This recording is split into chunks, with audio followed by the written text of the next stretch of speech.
In this video, we are going to take a look at a two-car garage and a hip roof that is going to be using engineered roof trusses instead of conventionally framed roof rafters. And I think the main reason why you will choose to use roof trusses as someone who doesn't have very much experience building homes will be the fact that they are usually going to be easier to assemble. And I say usually because if you don't have a basic understanding of roof framing, then it could still be difficult. And a gable roof built out of roof rafters or engineered roof trusses is usually going to be easier to build, whether you're a professional or an amateur.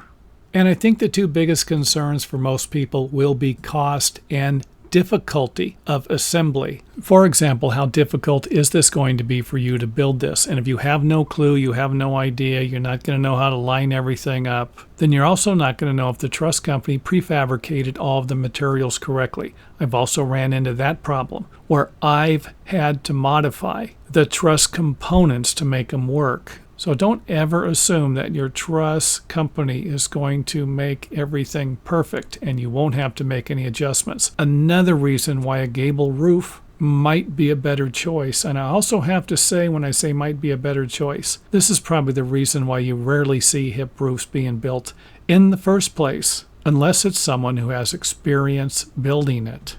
And for those of you who are looking for a little more information on how to assemble a truss roof type of engineered framing system, then I would definitely recommend checking out this video. I will also put a link to it in the video description box. And thanks for watching. Also, don't forget to visit our website. We have an organized list of our videos there. You might have a difficult time finding that anywhere else.